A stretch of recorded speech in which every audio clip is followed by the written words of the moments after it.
और चलिए आगे बढ़ते हैं और बात करते हैं कोरोना को लेकर क्या अपडेट है इसकी। तो प्रदेश में कोरोना की रफ्तार अभी भी जारी है। कल भी जो मामले सामने आए उससे लग रहा है कि अभी भी लगाम नहीं लग पाई। 378 नए कोरोना मरीज मिले हैं प्रदेश में और अब तक कोरोना के जो मरीज मिले हैं उनकी संख्या 11,408 हो चुकी है और इनमें से 8,319 मरीज ठीक होकर डिस्चार्ज कर दिए गए, जबकि अब तक कोरोना की वजह से 87 लोगों की जान जा चुकी है। कोरोना से 24 घंटे में 10 लोगों की मौत हुई।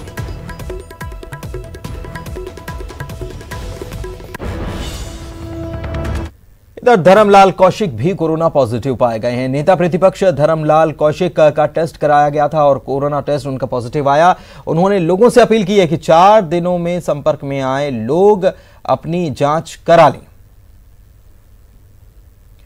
तो कौशिक ने भी लोगों से अपील की है कि बीते 4 दिनों में जो लोग उनके संपर्क में आए हैं वो अपनी जांच करा लें, क्योंकि उनको कुछ सिम्टम्स दिख रहे थे और जब लक्षण उनको महसूस हुए तो उन्होंने अपनी कोरोना जांच कराई जिसमें वे कोरोना पॉजिटिव पाए गए हैं।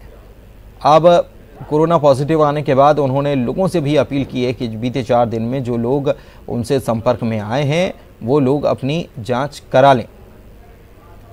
इसके अलावा कोरोना के मामले जो हैं वो लगातार बढ़ते हुए नजर आ रहे हैं।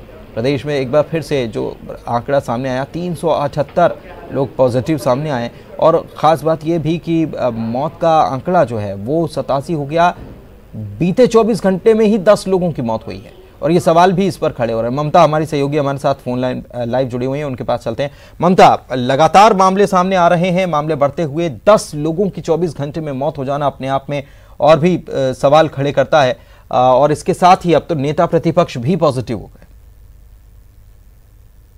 देखिए, रोज जो आंकड़े आ रहे हैं वो डराने वाले हैं और पिछले अगर 24 घंटे की बात करें तो 10 लोगों की मौत हो गई, जिसमें से रायपुर से 2 हैं और इसके साथ अलग अलग जगहों से है। तो अगर हम बात करें कि जिस तरह से लोग इसको बहुत अभी लाइटली ले रहे हैं, उनको और समझने की ज़रूरत है, क्योंकि रोज बढ़ते हुए आंकड़े आ रहे हैं और कहीं भी ये नहीं लग रहा है कि संक्रमण जो है वो रुक रहा है। लगातार संक्रमण जो है बढ़ रहा है। आप सोचिए कि ये तब है जब लॉकडाउन लगाया गया था, उसके बाद भी जो अगर हम बात करें जो आंकड़े आ रहे हैं वो कहीं ना कहीं डराने वाले हैं।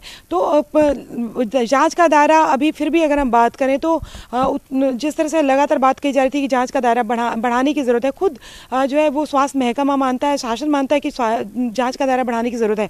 संसाधन सीमित होते जा रहे हैं, जिस तरीके से मरीज बढ़ते जा रहे हैं, जिस संख्या में मरीज बढ़ते जा रहे हैं, कंपैरिजन में जो है लगातार जो संसाधन है वो कम पड़ते जा रहे हैं। अस्पतालों के जो अगर हम बात करें तो बेड जो है वो भरते जा रहे हैं। रोज नया कोविड हॉस्पिटल तैयार करने की ज़रूरत महसूस हो रही। तो जाहिर तौर पर कहीं ना कहीं लोगों को इस बात को समझने की ज़रूरत है कि सोशल डिस्टेंसिंग का पालन करना है। बार बार रोज यही बात हर जगह से आपको बताई जा रही है, दोहराई जा रही है। तो इसके पीछे कुछ न कुछ कारण है, क्योंकि जो आंकड़े आ रहे हैं उसके साथ स्वास्थ्य विभाग की अपनी रिपोर्ट है, तो प्रशासन की अपनी रिपोर्ट है। तो लोगों को ये ज़रूरी है कि सोशल डिस्टेंसिंग का पालन करें, मास्क लगाएं, सैनिटाइज़र का उपयोग करें। जिस तरह से कल हमने देखा कि जैसे ही लॉकडाउन खुला बाजार में एकदम से भीड़ उमड़ पड़ी थी। ऐसा लग रहा था जैसे लोगों को दरवाजों में बंद करके रख दिया गया था और दरवाज़ा खोल दिया गया और सब बिल्कुल आज़ाद होकर घूमना चाहते हैं। तो ये नज़ारा जो है वो बाजार में दिखाई दे रहा था। मास्क को लेकर सोचिए कि इतनी बार अलर्ट करने के बाद भी पुलिस को मौका मिल जाता है आपका चालान काटने का। चौक चौराहे पर पुलिस तैनात है, लोगों को पता है चालान कट रहा है, ये भी पता है, उसके बाद भी धड़ल्ले से लोग बिना मास्क के निकलते हैं। 2-2, 3-3 की संख्या में निकलते हैं। भीड़ बाजारों में आप देखेंगे तो रोज वही भीड़ दिखाई देती है। कहीं ना कहीं इसको भी ममता, ये बहुत अलार्मिंग सिचुएशन है और अगर लोग इसको नहीं समझते हैं, लोग इस सिचुएशन को, इस परिस्थिति को नहीं समझेंगे तो आने वाले दिनों में स्थिति और गंभीर हो सकती है। अस्पतालों में अगर जगह कम पड़ जाएगी तो फिर कैसे इलाज होगा। सरकार अपनी तरफ से प्रयास पूरे करे, लेकिन साथ ही में ये भी करे कि संक्रमण फैले ही ना, इसीलिए और परेशानी बहुत बढ़ जाती है। एक व्यक्ति संक्रमित होता है, परिवार में कई लोग होते हैं, उनके लिए भी समस्या हो जाती है। तो ऐसे में संक्रमण फैले ही ना, इसके लिए लोगों को ध्यान रखना होगा। हम भी अपनी तरफ से बार बार ये अपने माध्यम से ये बताने की कोशिश कर रहे हैं, लोगों को समझा रहे हैं कि सोशल डिस्टेंसिंग का पालन कीजिए, मास्क जरूर लगाइए, बाहर निकलने से पहले जरूरी है तो ही बाहर निकलिए, लगातार हम अपील कर रहे हैं। ठीक है, आप इस जानकारी के लिए बहुत बहुत शुक्रिया, आप हमारे साथ बनी रहिए। अगली खबर पर भी आपसे हम जानकारी लेंगे। कांग्रेस के प्रदेश प्रभारी पीएल पुनिया दरअसल 2 दिनों के दौरे पर रायपुर आ चुके हैं। पीएल पुनिया आज कांग्रेस की समन्वय समिति की बैठक में शामिल होने वाले हैं और इस बैठक में निगम मंडलों की दूसरी सूची जिसमें नियुक्ति होनी है, इसके साथ ही संगठन कामकाज और रणनीति पर भी मंथन होगा, चर्चा की जाएगी और माना यह जा रहा है कि संगठन विस्तार को लेकर भी इसमें चर्चा होगी। निगम मंडलों की दूसरी सूची में 100 से अधिक नेताओं के नाम शामिल हो सकते हैं। आधा दर्जन से अधिक विधायक भी निगम मंडलों की दूसरी सूची में जगह पा रहे हैं। हाउसिंग बोर्ड, बीज विकास निगम जैसे अहम बोर्ड में विधायक सदस्य बनेंगे। संगठन में लगातार सक्रिय कार्यकर्ताओं को भी जगह मिलेगी। समन्वय समिति की बैठक के बाद कभी भी सूची जारी हो सकती है। ये तो प्रक्रिया चालू है, कुछ पहली मीटिंग में तय हो गया, कुछ कल तय हो जाएगा, कुछ आगे तय होगा, तो निरंतर प्रक्रिया है वो चलती रहेगी। और ये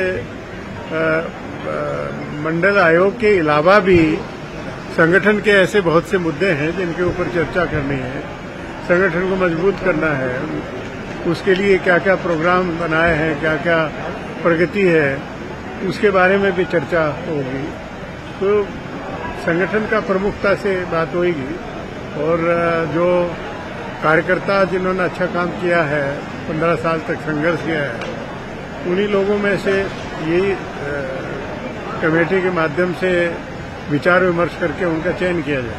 सर, पिछले समय में देखा था कि विधायकों को ज्यादा मौका दिया गया था, इस समय कार्यकर्ताओं को मौका मिलेगा? देखिए, आपको लगता है कि विधायकों को ज्यादा दिया गया, ऐसा नहीं है, क्योंकि ममता हमारी सहयोगी हमारे साथ इस खबर पर भी लगातार बनी हुई है, उनके पास चलते हैं। ममता, पीएल पुनिया आज समन्वय समिति की बैठक में भी शामिल होंगे। माना यह जा रहा है कि दूसरी लिस्ट जो है इसके ऊपर फैसला आज हो जाएगा। बोल भी रहे थे मीडिया से जब बात कर रहे थे, तो आज उम्मीद बहुत सारे लोगों ने, कार्यकर्ताओं ने लगा रखी, क्योंकि जिन्होंने पार्टी का झंडा उठाया, खूब मेहनत की, शायद आज उनकी दिल की मुराद कुछ पूरी हो जाए। और साथ ही एक चीज़ और कि तीसरी लिस्ट के बारे में भी एक प्रकार से साइन दे दिया उन्होंने, क्योंकि उन्होंने ये भी कहा कि कुछ कल जब बात कर रहे थे कि कुछ कल तय हो जाएंगे और कुछ आगे तय होंगे, यानी कि तीसरी सूची भी रहेगी। बिल्कुल, देखिए कांग्रेस की जब पहली सूची आई उसके बाद में बहुत सारे लोग ऐसे थे जो निराश थे, लेकिन उसके तुरंत बाद संगठन ने और अगर हम बात करें तो मुख्यमंत्री ने भी संकेत दे दिया था कि दूसरी सूची बहुत जल्द आने वाली। हालांकि थोड़ा समय ज़्यादा लग गया और अब कांग्रेस के प्रदेश प्रभारी पीएल पुनिया इसी के लिए आए हैं। आज कांग्रेस समन्वय समिति की बैठक है और इस बैठक में ये जो बैठक है मुख्यमंत्री निवास में होगी। मुख्यमंत्री भूपेश बघेल समेत मंत्री टीएस सिंहदेव, मंत्री ताम्रध्वज साहू, जो वरिष्ठ विधायक सत्यनारायण शर्मा, वरिष्ठ विधायक धनेश साहू, ये और इसके साथ ही अगर हम बात करें तो एआईसीसी के सचिव चंदन यादव, पीसीसी अध्यक्ष मोहन मरकाम, ये तमाम लोग जो हैं वो उस बैठक में मौजूद रहेंगे। और जो बैठक में अगर हम बात करें तो जो सूची तैयार की गई उस पर एक बार और चर्चा की जाएगी और उसके साथ ही जिस तरह से पीएल पुनिया ने संकेत किया है कि ये सूची जारी कर दी जाएगी।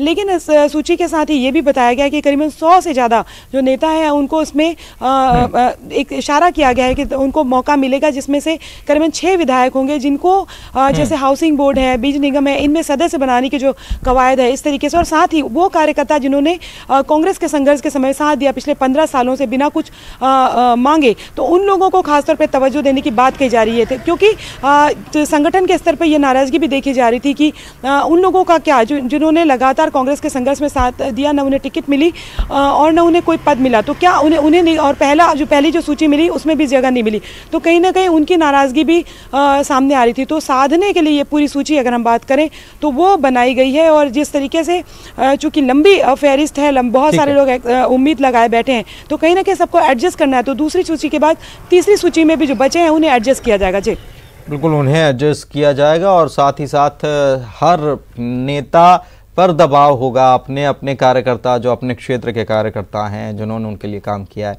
तो उनके लिए भी दबाव होगा। तो इसलिए ये बैठक भी शायद की जा रही है कि कौन कौन सी सब मिलकर डिसाइड कर लें, सब मिलकर तय कर लें, ताकि आने वाले वक्त में कोई विवाद की स्थिति ना बन जाए। शुक्रिया आपका इस जानकारी के लिए ममता। और यहाँ ब्रेक के बाद आपका स्वागत है। छत्तीसगढ़ की खबरों का रुख करें, उसके पहले एक बड़ी खबर आपको बता रहे हैं। मध्य प्रदेश से यह खबर है और इंदौर की बात कर रहे हैं। कोरोना का अपडेट जो आया है, यहां पर कोरोना का एक बम फटा है। अचानक से कोरोना के केस में एक बड़ा इजाफा देखने को मिला है। जिले में 184 नए केस सामने आए हैं। ये एक बड़ी खबर आपको हम बता रहे हैं कि 184 केस, कल तक 150 तक ये करीब आंकड़ा सामने आ रहा था, लेकिन अब एक बार फिर से बड़ी संख्या में कोरोना के मरीज सामने इंदौर में आते जा रहे हैं। इंदौर का बाजार पूरी तरह से खुल गया और उसके बाद संक्रमण भी इसी के साथ तेजी से बढ़ता हुआ नजर आ रहा है, क्योंकि 184 नए केस इंदौर में सामने आए हैं। मेडिकल बुलेटिन में 2 मरीजों की मौत की पुष्टि भी की गई है और संक्रमितों का आंकड़ा इसी के साथ केवल इंदौर में 8,343 को छू गया है। शहर में अब भी 2,162 एक्टिव केस हैं।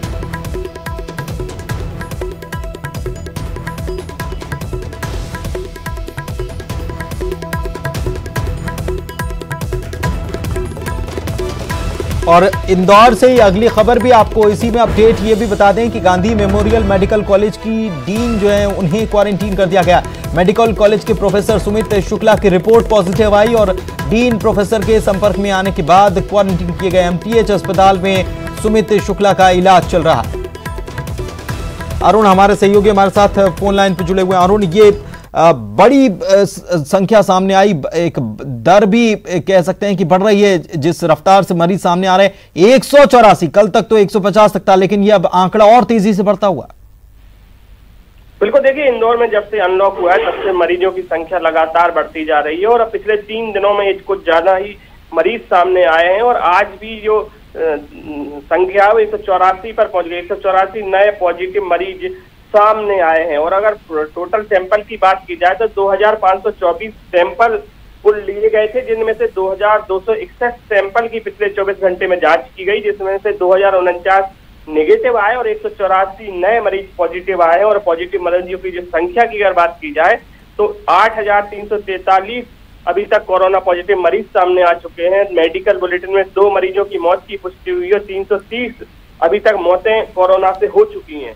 लेकिन एक अच्छी बात यह भी है कि 5,851 जो मरीज हैं वो स्वस्थ होकर अपने घरों को भी लौट चुके हैं। लेकिन एक्टिव केस की अगर बात की जाए तो एक्टिव जो केस हैं वो 2,162 हैं, जो 2,000 के पार हो गए हैं। और अब चिंता की बात यही है कि अस्पतालों में ज्यादा सुविधाएं जुटानी होगी, क्योंकि लगातार एक्टिव मरीज बढ़ते जा रहे हैं और पिछले 3-4 दिन में लगातार संख्या बढ़ी है एक्टिव मरीजों की। वहीं दूसरी अगर बात की जाए तो गांधी मेमोरियल कॉलेज है, मेडिकल कॉलेज है, जहां पर कोरोना की जांच होती है, वहां पर लैब है, उसकी डीन भी क्वारंटाइन हो गई है। वहां के जो डॉक्टर थे सुमित शुक्ला, वो कोरोना पॉजिटिव आए थे। एमटीएच अस्पताल में उनको भर्ती किया गया, वो भी सरकारी अस्पताल है, वहीं पे अस्पताल भी है, उनको भर्ती कराया गया है जहाँ इलाज चल रहा है। लेकिन डीन भी को भी क्वारंटीन कर दिया गया है। तो अब कोरोना का खतरा लगातार बढ़ता जा रहा है और डॉक्टर भी इसकी चपेट में आते जा रहे हैं। ठीक है, बहुत बहुत शुक्रिया अरुण आपका इस जानकारी के लिए।